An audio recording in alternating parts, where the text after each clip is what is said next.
All right, everyone. Welcome once again to the Faces of Business. I'm your host, Damon Pistolka, and I am excited today because I am talking to Malcolm Peace from Tsetserra Partners. I believe, yeah, Tsetserra Partners. I got the first part right, and I got so excited. Growth Partners, Tsetserra Growth Partners, and we're going to be talking today about buying and building blue collar businesses. Welcome, Malcolm. Hey, Damon, thanks so much for having me. It's an honor.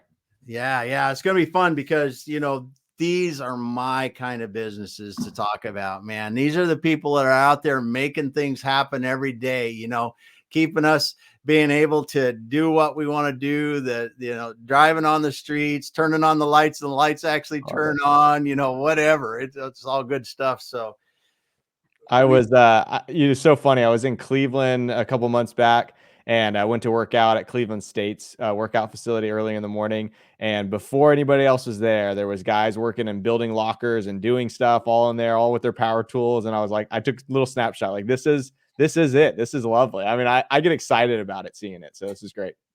no doubt, no doubt. I mean, when you see, and you just realize, even like you said, even in a gym down the street from you, there are maintenance people working on that thing. There are people keeping the HVAC going. There's people that are rebuilding the insides of them when they need to be rebuilt. There's so many things that are happening around us we don't even realize That's right. outside of our homes, man. Yep. So good stuff. So let's talk a little bit, Malcolm, about your background and how you really, how you decided to do Tsetserra Partners and do what you're doing, and just this, how you got into this, where you Yes, are I today. would. Great question. I would say we're kind of in the walking phase right now. We're ramping up. I've got some, fun things that we're rolling out for 2024. I think we'll get into the running phase kind of after that.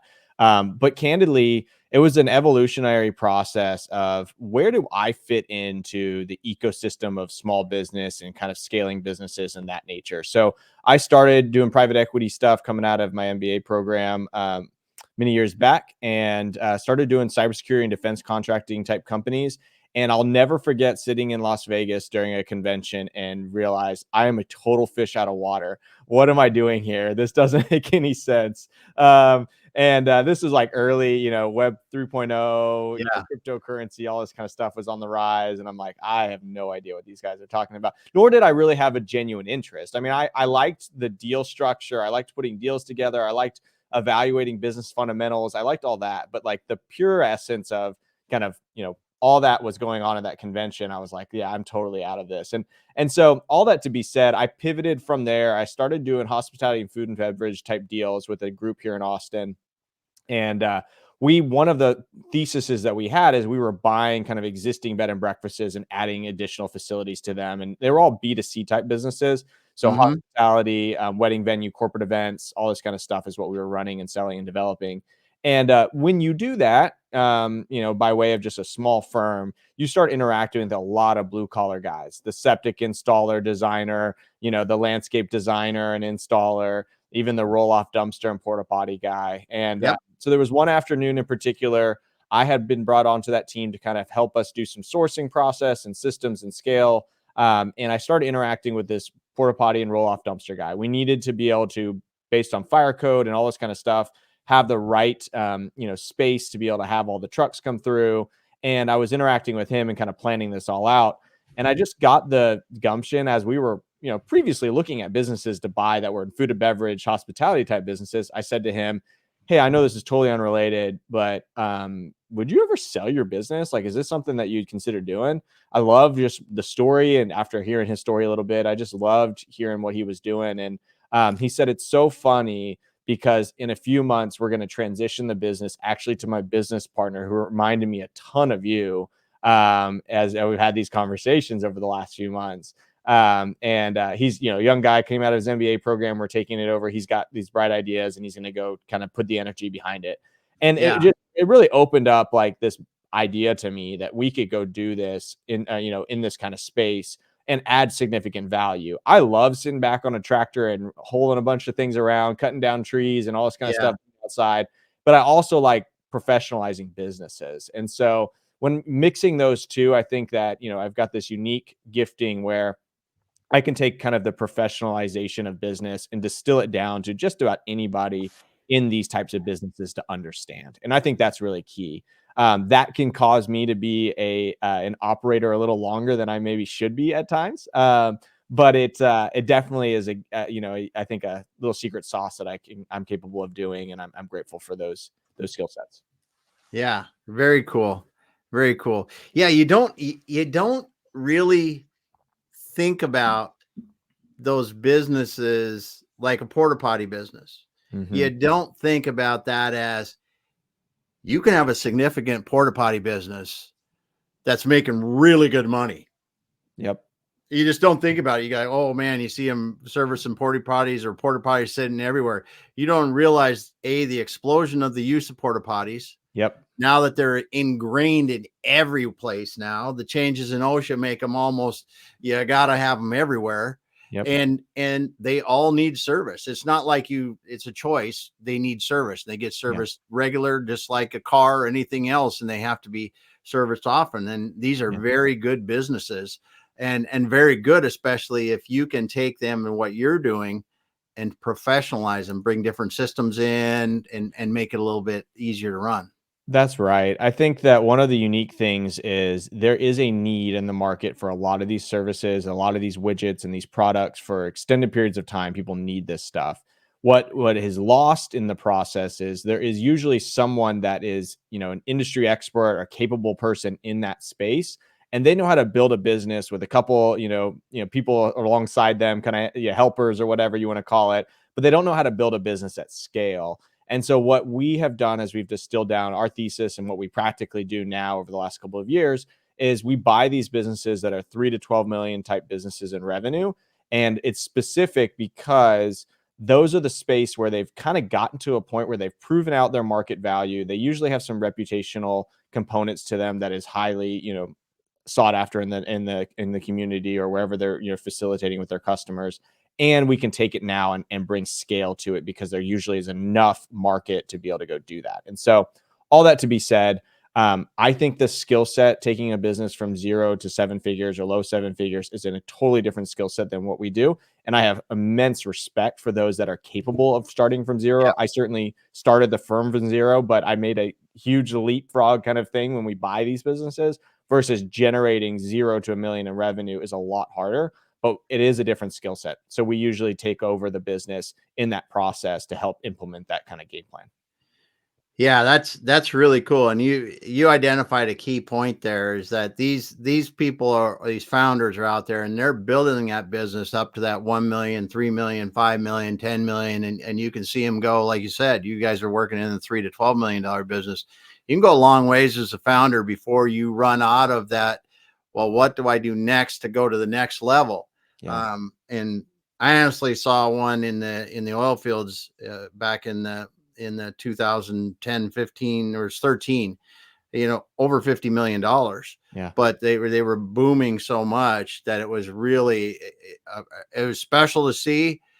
But also these kind of things, when you look at where is the next level for any of these size businesses, it really, that's where they stall out. There's always a natural stall out spot for them. There will be. And that's, what we like to call is a business that's centered around the owner, a centralized business versus a decentralized business, has to take place at some point. Every business has gone through the process. Every business has created the systems that have long lasted, decades and years to come. They've created those systems. And there are people that are capable of doing that, and there are people aren't. And it's a different skill set, and not, one's not better than the other. It's just a matter of figuring out what you're good at. And I love coming up with ideas, but I love coming up with ideas when there's already revenue in the door. And so that's just what I had to figure out. Creating revenue from nothing is incredibly hard. I've done it in many other circumstances, and it's hard. And so I have a ton of respect for those folks. It's just what we wanted to focus on is implementation of a game plan, professionalizing these businesses that have a long legacy within their community or within the state or vice versa around the world. Well, and you can really focus on those specific needs of that business in that size that already has cash flow, that already has customers, that needs a different, as you said, that different kind of work that's going to take it to the next level. Whereas you're trying to figure out how to get customers and cash flow and all that other thing. So you're really able to put the things in to allow them to scale faster, which is super cool. Yeah, absolutely. So as you guys are doing this, and um you're what has really been exciting for you getting into this now? You've been doing this a few years, and really what's exciting for you in this? Yeah, we have gotten better and better at the playbook. Let's be candid. I think that at the beginning it was like I said, we were kind of in the process of crawling and trying to figure it out. Yeah. I've had, in the process, I've had moments where we've implemented something, it didn't go well, and I got that feedback. I mean, I think that's the exciting part for me is like call it an R&D kind of permanent test at all times. Mhm. What goes well wasn't go well, and I use R&D specifically because our thesis is that these businesses are built around the owner and we need to change that. And so one of the things that we have is we have a family meeting. I usually go to Texas Roadhouse or something like that, and we get some steaks and we sit down. We got a lot of guys that get pretty messy, and we get their hands washed and we sit down and have a nice steak lunch, and we have a conversation about what the org chart is going to look like moving forward. And I'm not on the org chart. And that's usually a shock because they've built kind of all the muscles where the owner's involved, the owner answer Mhm. all the questions, the owner's all around, answering everything and solving everything, or they control everything. And so as a result, the business is only scaled to that owner's capacity and vision. I do believe, president, CEO, whatever title you use, they must have a vision of where they're going, and you need to continue to communicate that vision through quarterly conversations with your employees and your teammates to be able to do that. So recently, we closed a quarterly meeting back in October. In that time, I expressed, here was the org chart a year ago. Here's the org chart now. This is what it's going to look like. We would like to implement the following things. You guys can now select by the end of this year and going into, we do a lot of, promotions and increases and all that kind of stuff first quarter of the next year. So as we go into that season, you need to be communicating ahead of time. Here's the pathway I'd like to see happen for me. And we had some guys starting to shift around. Guys that were previously in different roles have taken on more senior roles, guys that were, prepared to kind of move into more of a management role, less individual contribution kind of role. This is where they're going now. And so they were able to make that decision because I presented an org chart that looked very different than it did previously a year ago. And it's a setting a vision of where that's going to go. Now it's part of be a part of this pathway. And candidly, maybe there's other people doing it. The business owners that we have taken the ownership from, or those that I've gone through a ton of due diligence or interacted with, they're not doing this. Mhm. They're not. They are giving, arbitrary titles, and nobody really knows what they mean. Particularly, they don't know what the KPIs are related to those titles at Yeah. that space. And so we start creating that process for them to see a vision, to be a part of it, and also set a vision of, hey, this is where we're going. And I don't think it can be built around just me. It has to be built around autonomy and accountability within those roles. And that's where the KPIs come into play. Yeah, the KPIs are so critical in this. You mentioned a couple things here, and it's one of the things that we see in a lot of these businesses in this size that we're dealing with. It's like you haven't taken the time, because founders, honestly, they're good at what they did. They're the CNC person, they're the HVAC person, the electrician, the plumber that decided I can go out and do it better because I can make more money and have more freedom, right? Yep. And what they don't understand is they don't understand, like you're talking about now, is that at a certain point, you need to define the roles and responsibilities, or the roles that are needed in the business. Yeah. And then people have to get into those seats. And we always talk about, you got to get the right people in the right seats on the bus. Right. Yep. And then even those steps are hard enough to go through. And then the final step that you talked about, that is truly one of the cornerstones, I believe, of scalability, is having KPIs so that you, me, whoever it is on that team understands, how am I doing Yep. compared to what for my part, that's going to, scale this business over the long term. Yeah. And it's awesome that you're able to do that. So as you're doing this now, this is the question. I mean, does the for most people, does the light bulb come on and go, okay, I kind of understand what we're doing, and then it becomes more normal to them? Or how much resistance do you get to this? Um, it goes in waves. We have the first wave of folks that say, I've been doing it with Bob, Sally for so long. I don't want to continue on. I'm ready to Yeah. transition out. My hope, and I always tell us to owners, my hope is that number is super minimal. Yeah. But it's a reality, and it's Yeah. It is. a delayed circumstance that was inevitable to happen. And so Yep. when you have that, you can't take it personally. I had a buddy just close on another. He does landscaping here in the Central Texas area. He closed on a business 2 weeks ago, and he had 3 guys quit on that first day of introduction. So that Hmm. I haven't had that before, but I've had soon after, and so Yeah. it happens. And so you can't take that personally. You've got to understand that you're building a business with a vision in mind, and so you can't take that personally. But one of the things that's critical, so we have two-prong approach. We try to drive sales really, really fast through systems and automation, and we can touch on that on another time. But what we also do, and this is again going from walking or crawling to walking and hopefully running here soon, is that there's an unbalanced leverage that's happening with employees and the owner. So here's what I mean by that. The owner is involved, everything goes through their head. The reason they control it is because they create a system that is dependent on them so that they can maintain the leveraged control in that circumstance. But if you were to really pull back the onion and kind of open up the veil and see what's really happening, the employees are actually the ones that have the control in that circumstance. And so what ends up happening is the owner becomes dependent on them, and they don't even realize it. And so subconsciously they're trying to control everything, or maybe they do realize it and they are constantly trying to control everything. And so once I tell the employees, here's your autonomy, here's what's going on, we employ 3 to 4 VAs that start documenting every single thing that they do. Really kind of in a tough situation. And I think that's the overwhelming point, where all of a sudden everything that wasn't cloud-based has to become cloud-based because we're not local with the VAs. And so everything kind of gets brought to the surface. You had folders that are no longer utilized, and they're sitting in a document set up somewhere, and it's confusing to the third party that's coming in to understand what's going on.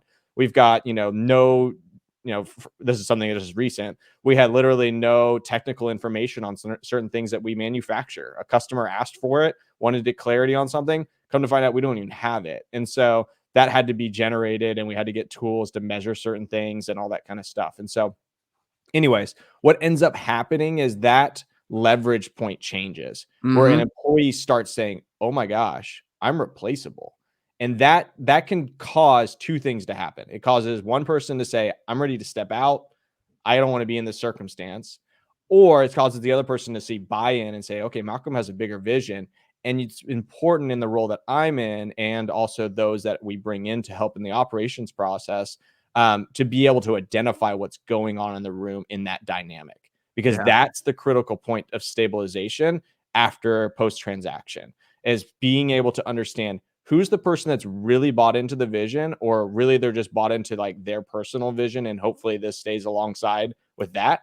Or is it, hey, this person recognizes like there's a bigger, broader vision for them personally within the org that we're creating. So when I tell my office manager, who used to be a different title, and I change her title and be like, this is more defined of what you're doing, and I say, in 2 years' time or in 1 year's time, I expect you to have the following people reporting to you, your title will change. So I'm building your skill set to get there, because that's what the company needs in 2 years' time. Does that make sense? Yeah, it does. Well, you're showing these people a route or a path for them into the future. And that's something that a lot of founders don't take the time to A, think about, and B, communicate.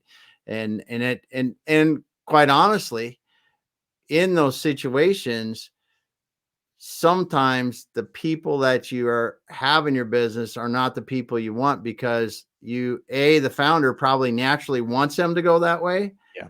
but we are oftentimes stuck with people, or not stuck, excuse me, bad word. We have people in our organization that are perfectly happy being exactly where they're at and not growing with the business. Yep. So we had 3 instances this year that I'll speak to, that might Yeah, be awesome. helpful. So, one of the things we implemented, in a company that we recently purchased, is uniforms. And I know that sounds crazy to people, but there was no buy-in, and we had a bunch of safety issues that were going on because of it. Guys showing up with shirts that hold holes in them, and they're cutting Yeah, metal and doing a whole bunch of welding and all sorts of stuff. Huge liability risk if anybody walked through the door. yeah, They weren't wearing, protective eyewear, all that kind of stuff. So we started with protective eyewear and issued shirts that they could wear Monday through Thursday, and Fridays were free Fridays where they could wear whatever they want. And so that allowed some buy-in. But what it also did is it created some hierarchy within the shirts of what color they were and what roles they were and the responsibility related to that. And I didn't mention that. It started organically coming out in conversation, like, hey, why did so and so? And I said, hey, well, did you see him on the org chart? His name is different. That's why it fit that. And so allowed them to kind of organically understand, like, there was dynamics that were being created here that were intentional to see who wanted to compete, who wanted to grow, who wanted to create onto that those pathways. So I could start the process of people self-identifying what they wanted from this. Yeah. Because if we're building a long-term business and we're documenting things that are going on, what they control from an SOP perspective, I need to create that urgency of where are these people going? What are they doing? Otherwise, I don't really know who's bought in. And that, again, these are my frameworks. We're in the walking phase. There's probably somebody listening that may disagree with my approach, but that's what we have found in the space. And then simultaneously, the business needed certain things. And so I needed somebody to transition out from an individual contributor to a more of a management role because they had the ability to do that, but they weren't able to do the management side. And come to find out, after 5, 6, 7 conversations, hey, I need you to do the following thing. I need you to be able to do this in order for you to move up here. He chose to self-select out, where we sat down, and before I could even have a conversation, he said, hey, I've kind of noticed the writing on the wall. I think I need to leave. I think I've spent my most time here. And it was disappointing because I saw his potential, but he couldn't get past some professional weaknesses that he had. And then the third point, I can be the Energizer Bunny. I like pushing things along. I have a lot of passion pushing things through and seeing them to completion. And so people will want to drag me into the thing. So we had a recent situation, one of our manufacturing companies, we're trying to cost save. And so we might offshore to Mexico some of the things that we do, and that a little more custom and things that a customer might want in certain circumstances, but not all the time. So it doesn't make sense for us to staff up for that particular skill set.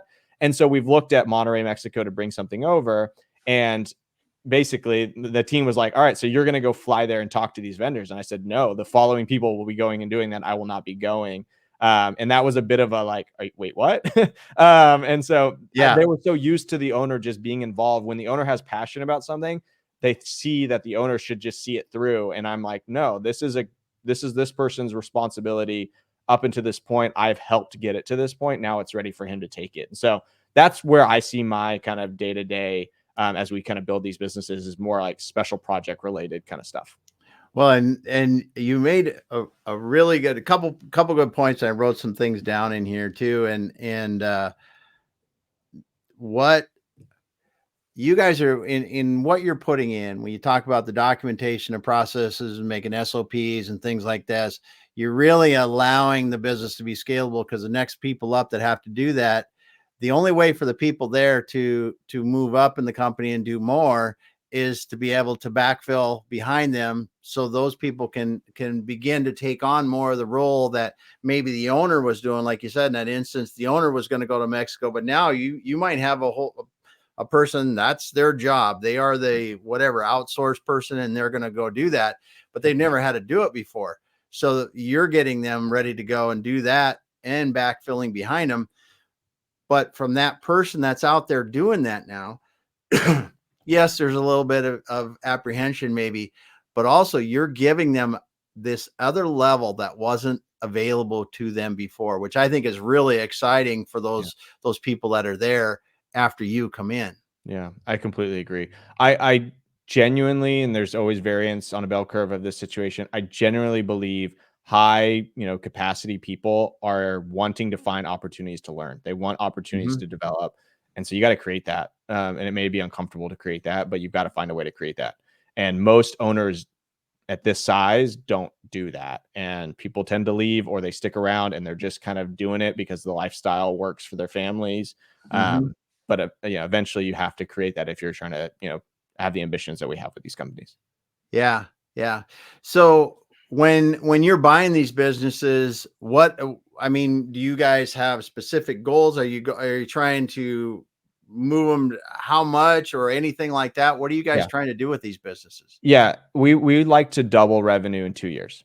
Double revenue in 2 years. Yeah. Nice. So So obviously that informs our decision-making skills. I believe, with all the college football and stuff going on and everything going on, I use football analogies often. Yeah. But when you've got an end zone or a goalpost that you're going for, you make different decisions based on what yard line you're in. So, Yeah. based on where we start structurally with the business and the transaction side, structurally with the key employees and who are there, and reputationally what we're able to do, and then the type of business all plays into that. Depends on what kind of plays you can make. But our goal is to double revenue. And so that means we focus on certain things.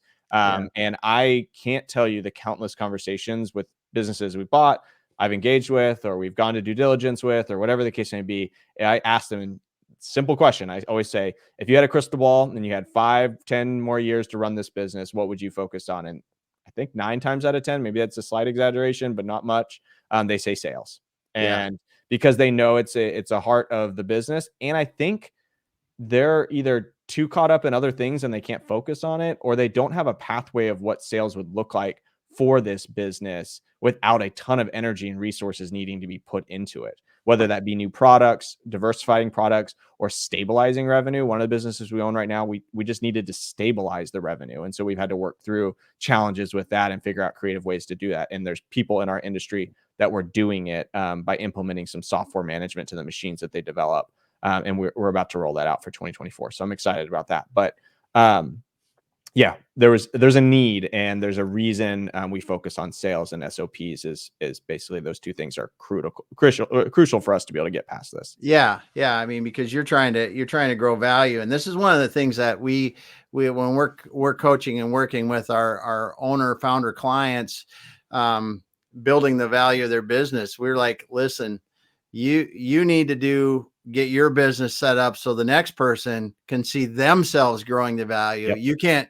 You can't do something and then ride out that growth curve to the end and then expect to have an excited buyer come in to have to start that process all over again. I mean, we specifically, as we're doing it, we say we're going to implement a growth some sort of growth initiative. And when we get about 50% of the way through it, maybe even earlier, that's the time that we start engaging potential buyers, because they can come in and they can continue that and develop their next phase of growth while they're doing it. And we also try to have that, because it's counterintuitive. And I can't tell you how many times over the years that my partner and I have talked to business owners and it says, "Oh, how's it going?" "It's going great."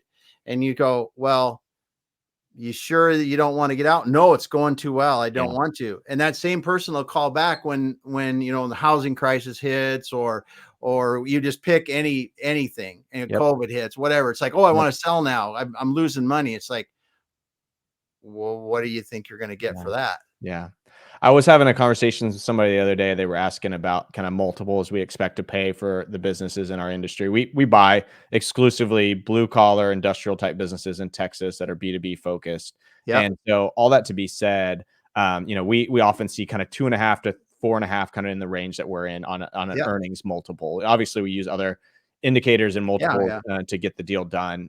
But on average, that's kind of what we see. And so, you can imagine if someone's doing 15% net margin, which is really kind of what we like to see historically in the business, allows us to have enough cash flow to work with and kind of our growth and all that kind of stuff. If they're doing $10 million and they're walking away with $1.5 million every single year before taxes, essentially if they're getting paid 4x on that, they can walk away with $6 million.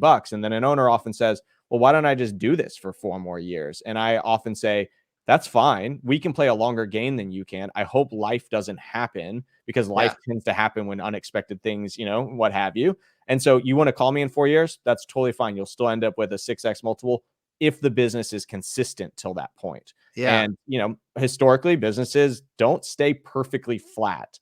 Things happen, things occur, and unexpected things happen like they did a few years ago. And so, we've seen businesses that have called back later and said, "You never believe it, Malcolm. We've done X amount more and we're doing great," and all this kind of stuff. And I'm like, that's awesome. If you're ready to sell now, that's great. We'll set up some kind of earn out structure. You can participate in part of that. But 9 times out of 10, we get a phone call where people say things have not gone as well. That one key, customer we had actually pulled out. And I now I have to sell, or now I can't balance, everything going on. And so, We hope that doesn't happen for the owners that we engage with, because we never want to be in a situation where we're buying things kind of as a last resort for them. We'd rather be a part of a business that, is in a good, stable place so we can just kind of focus on driving that. Yeah, yeah, and that's the thing I think that owners need to realize, and this is another coaching point for us and anybody we're working with is really start to adopt the buyer's perspective as you get to the end. And in football analogies, we use red zone thinking. I mean, when we talk with our owners that are in the last, and our clients are usually in the 40s and 50s. I mean, we're trying to build value. They've got other things they want to do. They're not necessarily going to take it all the way, but they want to get it so it's a nice business for the next buyer, right? And that red zone thinking affects things so much about everything from, like you were saying earlier, we double revenue, so our decisions are different. And the same thing that you have these people that in these kind of businesses, especially these blue collar businesses, you'll see one just take plumbing, HVAC, it's across the board, construction. You'll see one company that has brand new equipment every single year. They've got new trucks, they've got new yellow iron, whatever it is. Yeah. And what we coach is we say, listen, if you sell that business, all the debt you've got in your iron and your trucks and everything else gets paid off of you sell. This all nets out. You got to consider this. So if you have good equipment, it doesn't have to be this year's model. Just because you like the way it looks, you're going to spend a lot of money, especially if you're in that red zone and we're preparing your business to sale, you're going to spend a lot of extra money. And on your way coming in, it's a great deal for you because you're getting that. And so there's so many things that if owners prepare just a little bit, and not to the point to where you guys are, but just to make some of these different decisions. And my point is, how many times are you seeing that being just a thing that stops the deal flat? So you're going to go in this business, it looks really good, and then you look at a balance sheet item and they've got all this debt, and they figure this out and they go, we just don't make enough. Yeah, no, it definitely is the case. It happens often. I think the one thing, so the name Tsetserra Growth Partners comes from my great grandfather. He owns about 70,000 acres, 50 or 70,000 acres or so, at the base of Mount Tsetserra in Southern Africa. He was an entrepreneurial guy, story for another day. But he owned this big farm that did cattle and dairy producing and all sorts of stuff, employed hundreds of people, family lived on the farm, all that kind of stuff. It was a big family business. And so the point of that is that they were thinking, how do we grow this to basically employ lots of people in the area, provide a great resource, all that kind of stuff. And the reason that I bring that up is I try to embody what my great grandfather did, where he tried to just take care of people authentically. And so when we go into due diligence or we're engaging with an owner, I try to do the same thing. I obviously am trying to get, first look at things, and I'm trying to engage with them on an early basis and have conversations that are authentic. But a lot of the time, they don't have a board of directors, quote unquote, or people around them to be able to make informed decisions. And so what I present to them and say, here is 4 people in your local area that I have vetted. I have no financial interest. I get no kickback, sincerely. It's just people that I think are high quality. You should make the 4 phone calls. Maybe you go with a 5th person, I don't even know, but you should make the 4 phone calls about the implications. Because when I hear about all this stuff going on with, we just bought the latest stuff, I think about all the tax implications that are going to happen with that. And a lot of the time, the owner is not informed about all of that stuff taking place. And so what ends up happening for us, and this is the selfish side of it, is we get under due diligence. This stuff starts coming up. These conversations start happening. And then the deal has a potential to be, it goes dead or it falls apart. And I don't want that. I want to be able to say, here's an honest offer. Here's an honest structure we're trying to create with you.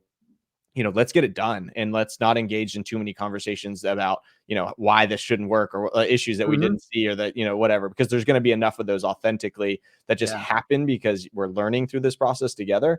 But at the same while, we try to bring in people around them that they may not have kind of in their board of directors.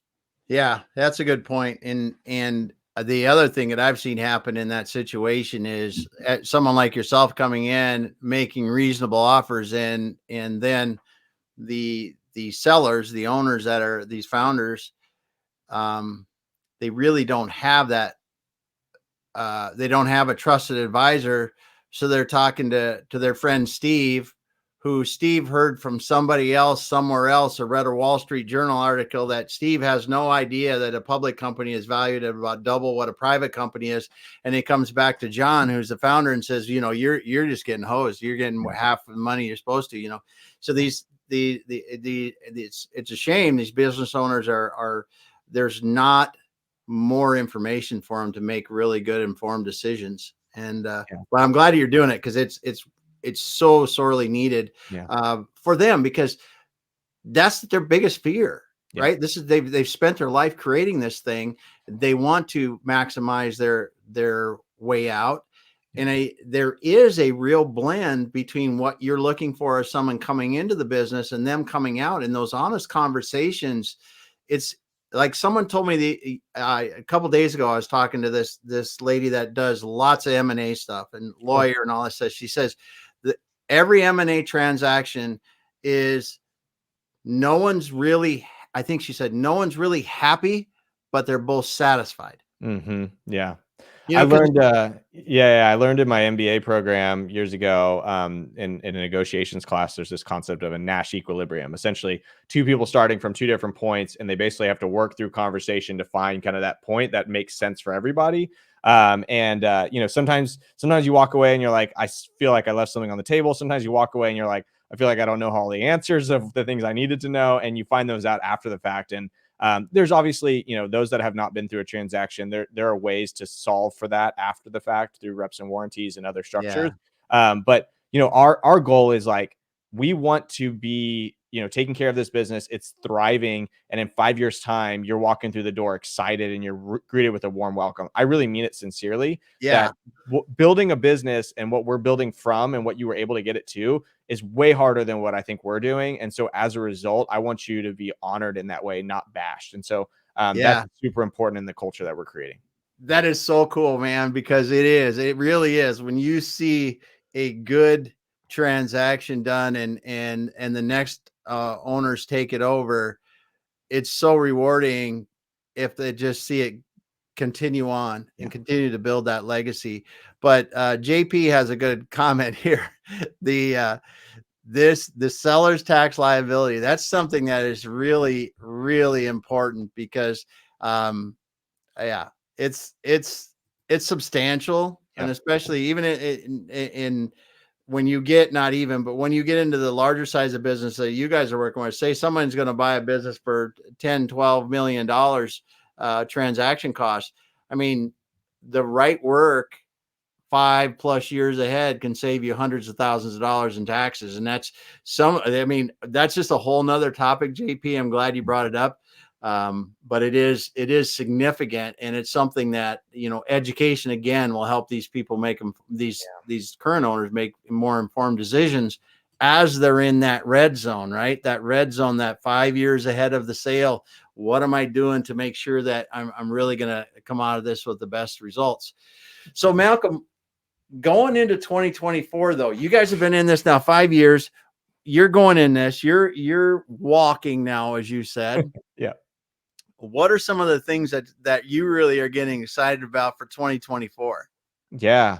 So one of the scale is always a thing that we do within portfolio companies, but don't do well in the firm often, right? Because you end up getting busy with other things. And so one of the ways that we're looking to do that is, our original thesis was I would come in as CEO, operator, president for the first 6 months, and then transition out.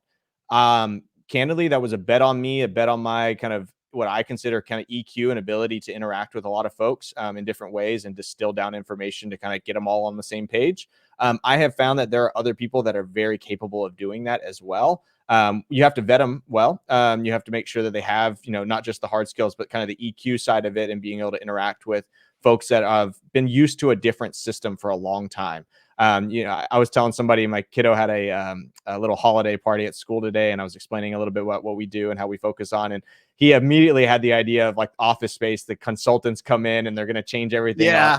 We don't want to create that culture. That culture can be toxic. It is very classic private equity in some ways. And so We don't want to create that. We want to create long-term stability. Our intention is to not ever sell these businesses unless some weird unicorn situation happens. We have no intention of sell. That's not what we think about when we go in. We think about how do we create great cash flowing businesses over a long period of time. And that means the business will have to pivot and change. And so the way that we're evolving for that, and it's not recreating the wheel, there's other firms doing this across the country, but we're going to roll out a program where we have somebody in-house for 9 months to 6 to 9 months, basically getting trained in the way that we think about business, knowing that they've come in with some of that acumen already, to be a part of that operating team immediately when we close in the transaction and during the due diligence process. And so we've been gearing up for that, trying to get that training right. And we've got now a bench of people that are interested. And so we're buying exclusively in Texas businesses. We look in first markets, imagine the big metros of Texas. And then we also look in secondary and third markets for businesses that, again, have been around longer than 10 years. And we want to bring in people that want to be a part of that, because it is not scalable for me to be the owner and operator of all these businesses all the time. And I disappoint more than anything else a lot of employees when I'm not there or not able to, be involved in all of that. So we're changing the model. And again, it's just part of our, I think, walking phase to running phase that needed to happen. Yeah. Yeah. Well, that's cool. And you're applying the things that you're doing in your portfolio companies as far as putting in systems to train your operators so they can go out and implement and develop and implement the strategies that you're currently doing at a smaller scale now, but you're allowing it so you can put more people to go on a larger scale and go out. Yeah. So, looking at that, that's very exciting. I mean, because you're talking about you can double, triple, quadruple the amount of portfolio companies. Yeah, in theory, it was like we could do 1 to 2 businesses a year if we do it the model where Malcolm was. And my hope is once we kind of fine tune this a little bit, we're doing basically double that. Maybe I don't know. We're not in any rush, and maybe the sizes of the business that we incorporate are slightly different. Maybe they look slightly different. Well, there will be some iterations that has to take place in order to make all that. But my hope is that that's the way we scale, where we bring, bright men and women that want to be in businesses for a long period of time and just be there to develop. I think we've perfected some sort of game plan. There's always this debate in kind of the holdco space of sorts. Do you build a centralized business or a decentralized business? Do you let the portfolio companies kind of just run independently and you get some reporting? I haven't gotten there yet. Maybe I have a bit of a control angle that I'm not ready to give up, but we have a system. We implement low code, no code software that allows us to scale quickly. We've got a 100-day game plan that we give out to the general public, just showing exactly what we do. And that's been refined over time. And we hope that, we'll get more and more people that want to be a part of what we're calling our generalist vice president program. It's, no unique name other than this is a person that wants to be a part of what we're doing and is looking to be a part of, operating these businesses long term. Yeah. So, if you got listeners out there, if I got listeners out there and you're thinking about this, get on the Tsetserra website and take a look and see what they got going on, or reach out to Malcolm here on LinkedIn and connect with them. Cause these are exciting opportunities for people to be able to come in and do that. I lost my last train of thought there. I had the question of the century that was going to come out, but I lost it completely. Because it's just cool. It's cool what you guys are doing. I do. I come back to this thing before. I mean, we're getting close to time here. We usually try to go 40, 45 minutes, but I got a couple questions because we might have some business owners listening here today. And I really want to ask you, when you're coming in and talking to these business owners, what are some of the things that really don't allow you that just stop you, that you go, okay, if they would fix this thing, or if this wasn't like that, this would different, or they're, I just don't want to put words in your mouth, but what are like the top 1 or 2 or 3 things that you really find that don't allow you to get as far, down to the end like you would like to? Yeah. So we got started, I got started where I realized there was a pervasive issue of business owners that wanted a son, niece, nephew, daughter to take over their business. It just wasn't there. People are often, I think there was a phase of business, and maybe it's hopefully changing, or maybe it's still happening, and I'm just trying to personally change it with my own family. There was a time where business was like the thing that took dad or mom away, right? Like it Yeah. constantly was tension within the house. Yep. People said, I don't want anything to be a part of this because it always was a negative thing. Dad always had to work a whole bunch. That is truly the sacrifice that happens a lot of the time getting started. You have limited budget, Yeah. limited people you can get, Yep. like that truly is. And so, I often find that I am sitting in a room with an owner, sometimes at tears, because I'm solving that need for them. Yeah. And then I have to have the conversation of, now you will transition out. And that's going to be incredibly emotionally hard for you to do because you have had that sacrifice. You know what took place within Yeah. your family, or the sacrifice you had to make personally in your life to be able to make this happen. And now I'm going to just, I'm not going to disregard that, but we have a next phase of the business. And I want to honor you that by what you get paid through, and also your freedom to show up and, say hi, all those types of Yeah. things.